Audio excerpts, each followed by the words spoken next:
Have you ever come to the end of the year, looked back, and felt that sting of regret because you didn't quite achieve what you set out to do? Well, today is your wake-up call. No more excuses.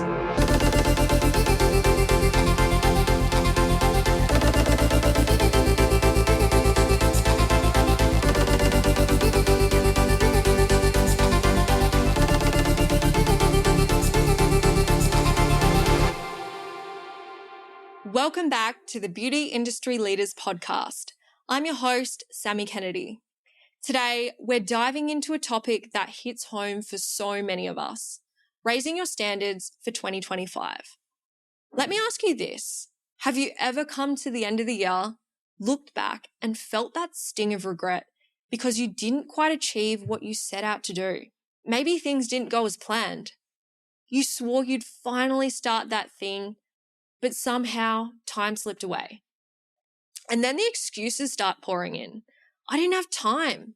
I couldn't afford it, especially with the cost of living. I was going through something.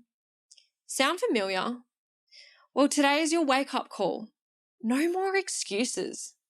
Let's break this cycle and set you up for a successful 2025 by raising your standards, shifting your mindset, and building habits that actually stick. First, let's talk about why so many people fail to achieve their goals. Here's a hard truth. 92% of people don't achieve their New Year's resolutions. That's a staggering number, right? But why does this happen? One of the main reasons is because people have a lack of clarity. Most people set vague goals, like I want to make more money or I want to lose weight. And these aren't goals, they're wishes. Following on from that, they don't really have a plan of action. A goal without a plan is just a dream. So if you have this goal that I want to make $1 million, or I want to launch this course, or I want to become an educator, but you don't have a plan of what steps you need to take, what you need to get ready, how you're going to launch it, who you're going to get to support you in achieving that, then it makes it really hard for you to actually action and achieve. The next thing I see a lot of people make mistakes around when it comes to goal setting and letting themselves down because they didn't actually achieve their goal is the failure to build habits. Research shows that it takes an average of 66 days to form a habit, and most people give up long before then. I get asked all the time, how do you wake up at 4:30 and go to the gym? Wow, you have so much motivation and all of these things. It takes discipline. It's building the habit, showing up and doing the thing no matter what. And I think that's the difference between people who succeed in achieving what they want to do and those who find excuses and always are stuck blaming anything else but themselves. Now, that leads me into my next thing is mindset blocks.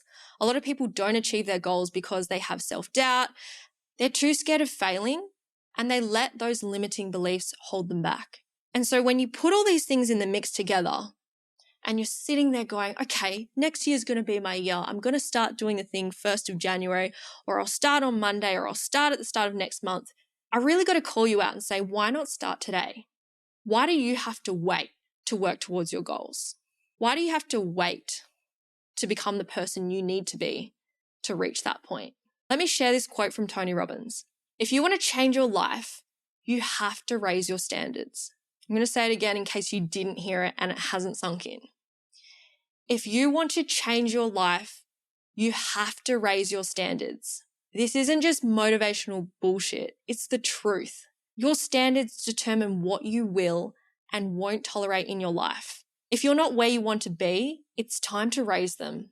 So how do you make 2025 different? Here are 4 strategies to help set yourself up for success. So number 1 is to really start with a vision. So you need to actually be intentional with what it is you're setting out to achieve. Reflect on where you want to be by the end of 2025. Get specific. What does your business look like? How do you feel? Who are you surrounded by? What does an average day in your life look like? Write all those things down. Now, that if you want to take it one step further, you can break this vision into smaller milestones. So these would be your quarterly and monthly goals. The next step from there Step 2 is to use the power of reverse engineering. So think of your big goal for the year and work backward. For example, if you want to increase your revenue by $50,000, break it down. That's roughly $12,500 per quarter, roughly $4,166 per month, and about $1,041 per week. Suddenly, it feels a lot more achievable, doesn't it? So you can do this with your savings goal. You can do this with starting to introduce paying yourself a wage or looking at implementing some more bonus structures within your business. When you start looking at the bigger picture and breaking it down into smaller actionable steps, all of a sudden it seems way less scary and a lot easier for you to actually action and implement. Now, if you were to take it one step further, which is what I like all my clients to do, is if they have a certain revenue goal or a target they need to reach, then they've got to start thinking about, well, what does that translate into services? Which are my most popular services? What are they valued at? How many would I need to sell to fulfill that number? As soon as you can start breaking things down and seeing what it actually looks like, you will start to see yourself reaching these goals, because all of a sudden you have a clear indicator of what you're working towards. If you just write, I need $50,000, you're not going to know how much money you need to set aside, how much you need to earn, what you need to do to make that money. So I highly encourage you to use the power of reverse engineering when it comes to your goals. If you wanted to lose weight, for example, or you wanted to put on weight, what is the amount that you would like to lose or put on? Now, give yourself a time frame. Divide that amount that you're wanting to achieve by the time frame, whether that's weeks or months. Now you have a more achievable number to work towards. It gets to be that simple. Step 3 is creating non-negotiable habits. Habits are the backbone of success. To raise your standards, you need habits that support your goals. So for example, if you're building a 6-figure business, make it a non-negotiable to spend 30 minutes per day on lead generation or networking. Now, if you're like me and you get distracted easily, or you've got a million things on your mind, or people always calling you and messaging you, what I highly encourage you to do is to use habit tracking apps or a simple checklist to stay accountable. So I'm always getting asked questions by people. I'm always having different problems come up, different things I need to go do. And I actually found that because I get so distracted all the time, I would do these brain dumps in my notes and then I just would never go back to them and check them. So there's a couple things that I use now that have significantly helped me really stay on track for achieving the things I put on my to-do list. So I've got a physical diary where I draw a little checkbox and I write down what I need to get done for that day. I can actually tick it off once it's done, or if it isn't done, at least I've got it written somewhere and I can reflect back on it and add it into tomorrow's to-do list. There's also another app, I think it's called Todoist. That one has been quite handy in being able to write down what you need to get done, delegate a few things, or defer them for later, or you can just delete them if they aren't relevant or aren't serving you. Step 4 is to do a time audit. Let's face it, most of us waste a lot of time. Spend a week tracking how you spend every hour of your day. You'll be shocked at how much time is lost to scrolling social media or doing low priority tasks. After your audit, allocate your time intentionally. Block time for high priority activities and protect it fiercely. For me, in the past, I was not intentional with my time. I wouldn't block out time to do specific tasks. I'd be like, oh yeah, I'll keep my day quite flexible. And I wouldn't get the things I needed to get done.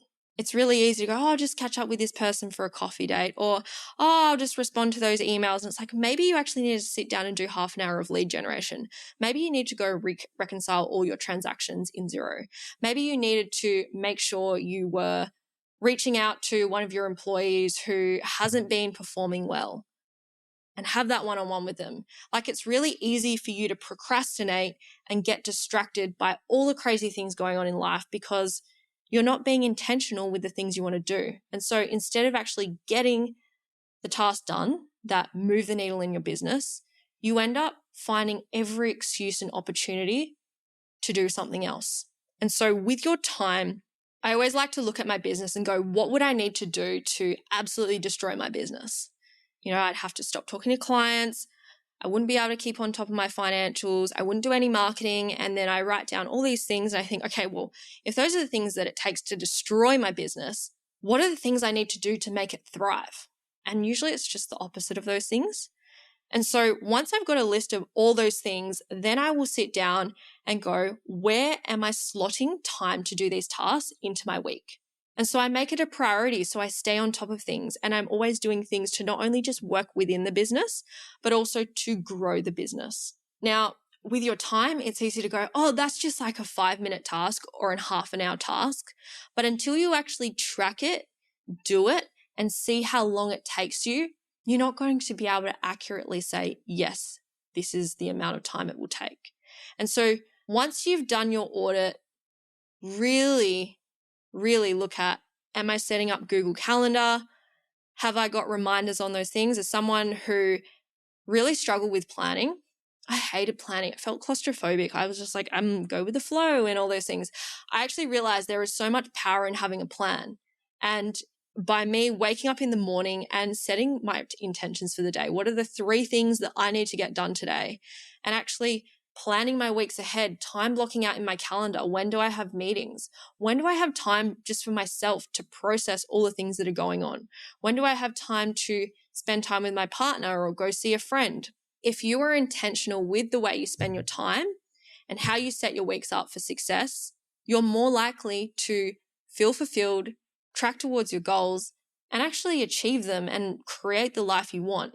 If you feel like you're always time poor or you're busy, that's a red flag that you're not in control of how and where you're spending your time. And it's actually a mindset thing. So you need to change the way you view how you're spending your time and take control yourself and be intentional and just create a plan around it. I used to make all the excuses under the sun, but I can tell you right now, it actually just comes down to you making a change. Now, let's talk about the mindset shifts you need to make to raise your standards. So the first one is stop being a victim of your circumstance. Here's a harsh truth. Your success is your responsibility. Stop blaming external factors like the economy or other people and ask yourself, what can I do right now to change my situation? I see this happen all the time, especially in Facebook groups when people are like, oh, I haven't got any clients at the moment. It's really quiet. Is anyone else struggling? And then everyone else will go on there and they'll have their little keyboard warrior rants about how saturated the industry is and the cost of living and the economy. But not once did they ever go, what am I doing with my marketing right now? Am I following up and looking after my clients? Am I actually great at what I'm doing? Am I offering a great client experience? Am I offering a great quality service? What do I need to change if other people are also succeeding in the industry? What are they doing? What do they have that I'm not currently doing or what I don't know? And so instead of you blaming everything else and looking for attention, I want you to start thinking about how do I take radical responsibility and choose to be resourceful and find solutions. There is nothing worse than someone who always complains all the time.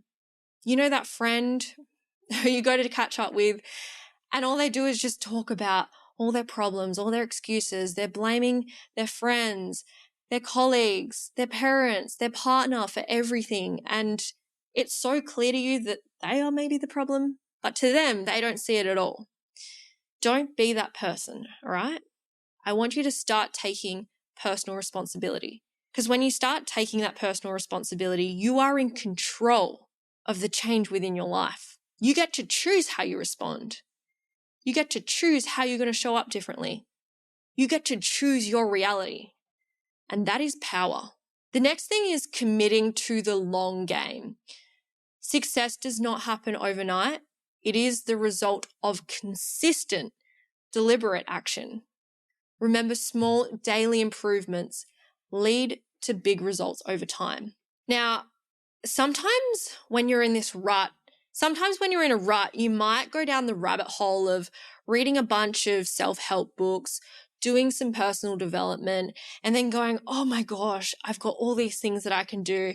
And you go on this kind of roller coaster and you're going up and it's on a high and you're like, okay, I'm going to start doing ice baths. I'm going to start eating all this healthy food. I'm going to go work out at the gym and I'm going to go for walks and I'm going to do Pilates. And then it's just like you have overwhelmed yourself with all these new exciting things that you're going to change. The problem with doing something like that is that you overwhelm yourself. You are like trying to do everything all at once. And by changing 30 things at once, it's not sustainable for you to keep up. So what I recommend doing is just introducing one thing at a time. Bring that thing into your life. Trial it, test it, get used to it. And once you feel like it's become something that is discipline or it becomes normal for you or easy, then you can add in the next thing. This is about the long game. We don't want you to have this massive high and then you quickly crash and burn just as fast. We want it to be sustainable. So make sure that when you are doing these things within your business, within your lifestyle, you're creating habits that are sustainable for you to commit to in the long term. And the third thing is like really reframing failure. Failure is not the opposite of success. It's actually part of it. Every mistake is a lesson. And the only true failure is giving up. I've seen this happen time and time again within my own life, within the clients I've coached, within the businesses I've been a part of or owned. You can't actually fail unless you truly give up.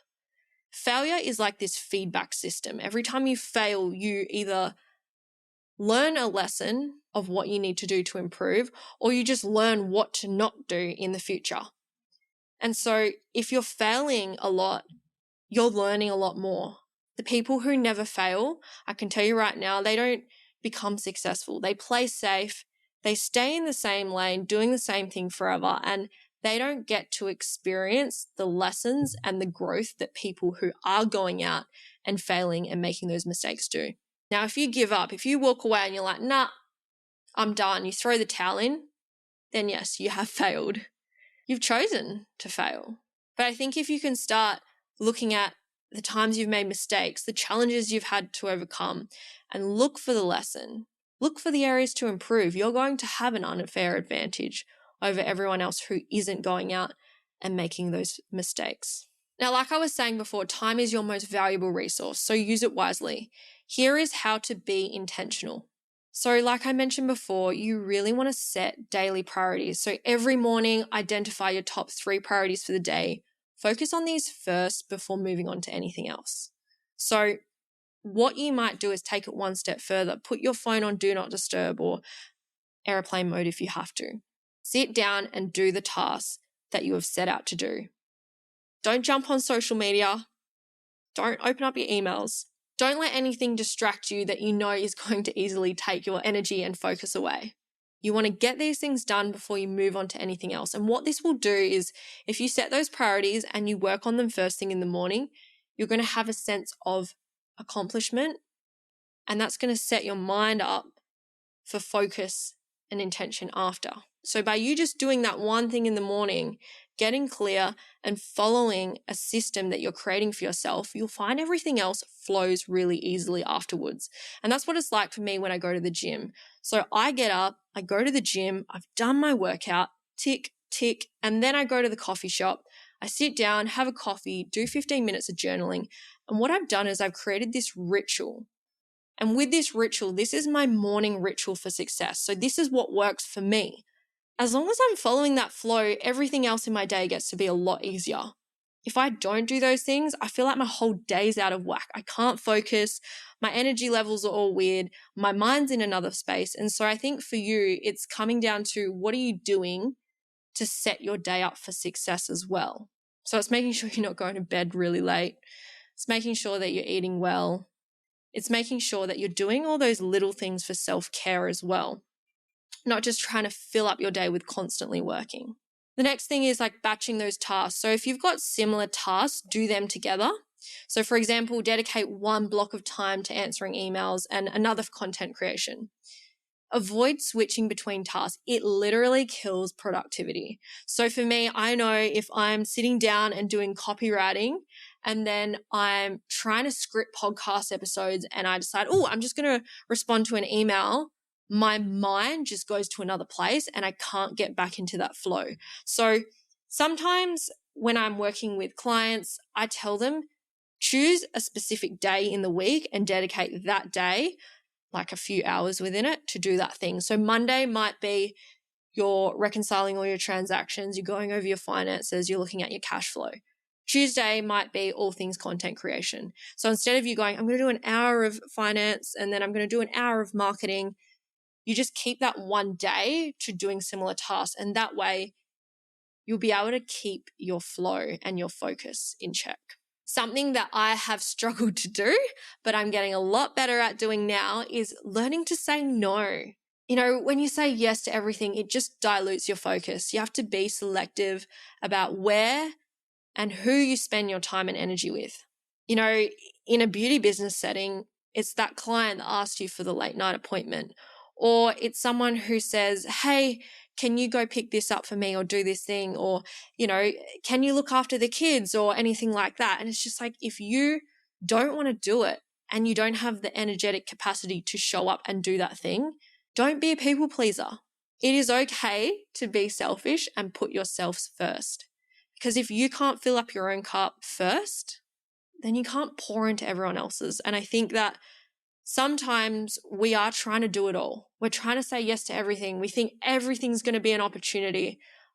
But the power is actually learning and getting really clear on what you want, so that when all these other opportunities or potentially distractions come up, you know, yes, this is aligned to what I want to do. It's serving me. I value it. I'm going to say yes.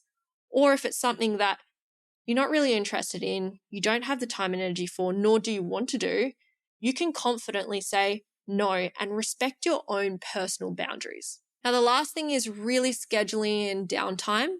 Being intentional doesn't mean working 24/7. If you're wondering why you're always burnt out, or why you have no energy, or why you never feel creative, it's probably because you're just working too hard.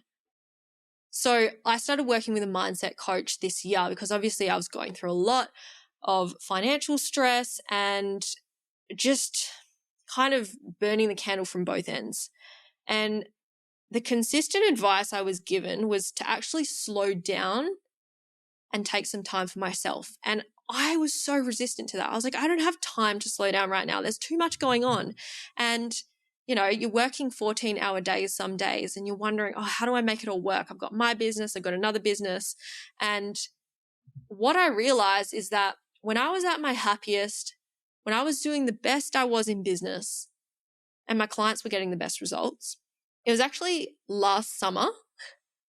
And I was waking up, I was doing my normal morning routine, but I would do some deep focus work from 7 a.m. till about 11. I'd have a break, have lunch, and then I'd do maybe like another hour or two. And then I would just go to the beach from 3 or 4 p.m. until 6, 7 p.m. And I would read, I would go into the water, I would just tan. And what I realized is that by me intentionally scheduling that downtime and just filling up my own cup, doing something that had nothing to do with business, it gave me that refreshed mind.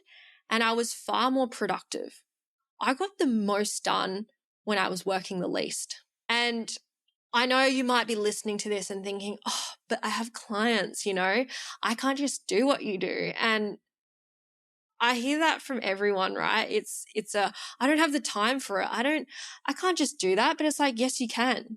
You can cut back on one client and knock off work earlier and go home and read that book or watch that show, or just meditate or go do yoga or Pilates or whatever that thing is that you want to do that you've been putting off.